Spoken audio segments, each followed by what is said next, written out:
you know, I just tried to get back to my feet as soon as I could, and that's what I did. And then I knew after that you know, that would have edged the round in his favour. So I was trying to push it on him a bit more. I'm pretty sure they still gave him that round. But I'm happy with the win. It was an awkward fight, but still wins a win. Stylistically, it was almost like mirror images, essentially. And so, did you do anything different? Was there a different game plan for this fight? And it's almost like you were fighting yourself, really. What are you saying? He looks like me, or that too? Yeah. That too. No, yeah, no. He was an awkward fight. Stylistically, he was similar enough to me. I think I'm more of a. I think I pushed the pace more in fights, and that's what I did in that fight. And that's. I'm sure that's why I came out with the win. But it was awkward because I knew he was kind of a counter striker and a counter fighter, and I was aware of that. And you know, I was trying to bait him in to attacking me a bit, which wasn't really working, and then we were just circling, so I didn't want to move involved in that sort of fight. So I felt like I kind of had to play into his game so as not to just be circling around the whole time. So it was an awkward fight. Everything that John Kavanagh says turns to gold, but at the end of the fight, he had you decide, and he whispered something in your ear. What was it he said to you at the end of that fight?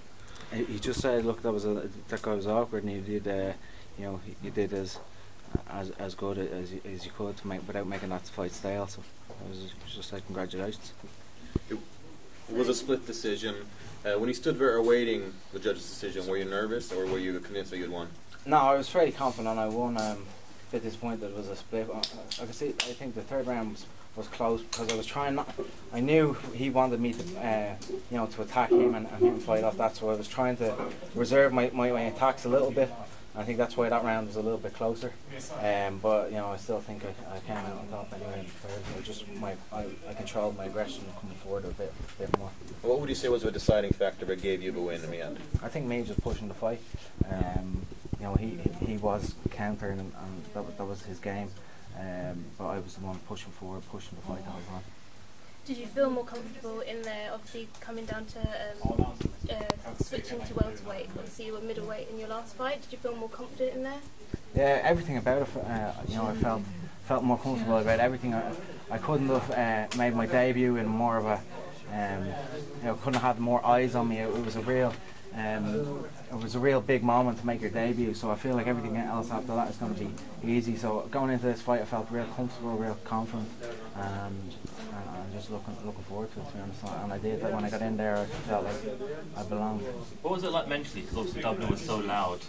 And you come in here, there was some Irish there, definitely. And did you hear them singing "Ole, Ole"? Yeah, I heard the Ole's. It's just great, you know. You always hear the Irish singing, "You'll never beat the Irish," and I think when they're singing that, they're talking about the support, because you really can't. I haven't seen any nation in MMA that supports their fighters like Ireland. I mean, the closest would be Brazil, but I still think pound for pound, the Irish support are the best in the world. What do you think of the welterweight division? You know, where do you see yourself in this particular division, and when do you even want to fight again?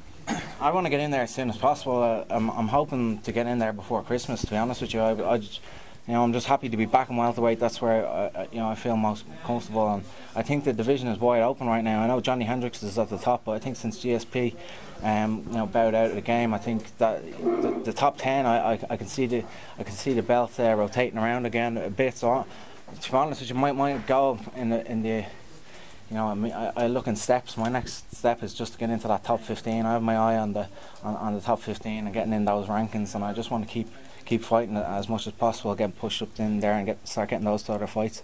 Is there, you know, you said the top 15. Is there any name or any couple of names in particular that excite you as opponents, as opposed to calling them out? Who do you want to test your skills in there with next? You know, there's loads of guys I'd love to. You know, someone that maybe I think for my next fight, more likely it would be someone who's just about to get into the top 15. You know, like someone like who won the Cote Thompson fight. I think Thompson won that. You know, someone like that. He's probably pushing in top 15 now.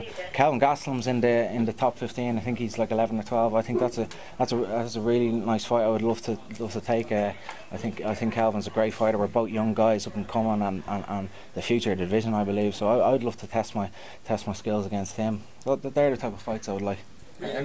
So no one's keeping count, but SBG now are 15 wins on the trot in the UFC, with 16 and 17 perhaps happening today. We always ask, well, people have always asked the question, but once again, how important is that group of guys behind you? I mean, every time you guys come out, you get better and better, and now you're getting the recognition you deserve as a camp. Yeah, it's amazing. We're sharing this experience together, and it's not a new thing. We've been sharing this experience. We came up through the ranks together. We started, competing as pros on the local scene. Then we progressed onto the European scene together, and then Conor was the first one in the UFC. But now there's a bunch of us in there, and we're sharing this all together. And it's collectively we feel like a family, and we're sharing this experience. It's really phenomenal, and that's the difference. I think when you look at like someone on SBG, where we all came up through the ranks there. We started as youngsters together and came up through the ranks, and now we're at the top. You compare it to somewhere like ATT, where they have all the, a massive stable of fighters in the UFC, real top high level guys. These all started from different teams and worked their way up to the UFC, and then went there. We started together, and we have that bond that you can't really replicate. Last question for me, I promise. But at the last press conference, Gunny said that John Kavanagh should have got the bonuses for performance of the night. Did you share any with him? Of course we did. We have to give away. John doesn't do this for free. You fought a couple of times now for the UFC in Europe. Do you have any aspirations to maybe test off in Vegas or maybe Brazil or different markets? Yeah, big time. I'm dying to get over and fight in the States. I was actually born over there, so I have a citizenship. It's going to be fairly easy for me. I don't need a visa or anything, and the land of opportunity. I want to get over to the States and get my opportunity. So I've been eyeing up the schedules and everything, and like I said, I'm hoping to fight before Christmas. So there's an event on the 13th of December in Phoenix, Arizona. It's the UFC in Fox. I'd love to be involved in that, or if I couldn't get on that, the Ultimate Fighter finale is the day before on the 12th of December. So if I could get on either of those cards, it would work out perfectly. Maybe you and John can share a presidential suite there as well. That's what John doesn't roll in anything else now. There wouldn't be any SBG talent appearing in the final of the top series by any chance, would there? I know, yeah. Well, that's the big question. So I guess you're gonna have to watch it. I got one question. From a scale of 1 to 10, where do you see yourself right now? And to get to that top notch, if you don't believe you are, what does it take? I believe I'm world class level. I believe I belong up there. Like I said, my next step and my next aim is to be in the top 15. That's where I see myself right now. So it's just about beating the guys to get there. So that's where I see myself right now. So you're a 10 now. Sorry? So you're a 10 now. I'm a 10. He's a 10. I'm not the perfect. Look, I'm not perfect. Like Conor always says, we're seeking perfection. We're not perfect. Yeah. If I felt like it was perfect, I wouldn't be improving every day. I'm going to the gym every day to improve, to get better. So I'm not the complete package. Yeah. If you're asking me 1 to 10, potential wise, I'm like 6 right now. I'd imagine. I have a lot to go. I've only just turned 27. I've a lot in me left. Since you mentioned Conor, what has he said for coming up for this fight for you, and his pure existence, and his approach to the UFC, his success? What does it mean? Does it affect you in any way? It's great to see, and it gives me confidence to see a guy that I train with day in, day out, does the same training as me.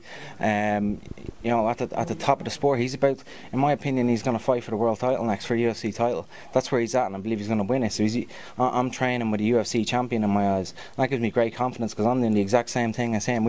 We started off at the bottom together, so it's fantastic to be in the gym with him.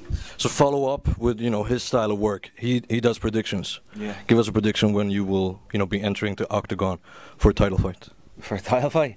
I look at steps, and I'm not at the next step yet. My next step is to get into the top 15, like I said. So if I was to give a prediction, I want to be going at some point early next year, 2015. I want to be a ranked fighter in the UFC. You've got tons of love for the Irish fans, and rightfully so. But now that your fight's finished here, what's your impression of a Swedish MMA fan, and just of the overall MMA scene that we've got over here? Oh, they're fantastic, really friendly people. I've had a great experience here so far. They're so nice, very supportive. They've treated me like I'm a home fighter. I seem to be very popular here, so I'm very appreciative of that. It's obviously my first fight in the UFC abroad, because I had my debut at home, and I kind of felt like it was a home, to be honest. So thanks to the Swedish fans. And if you were to speculate, why do you think that is that you're so popular here? I don't know. Really don't know. They just like me, I suppose. I just got a tweet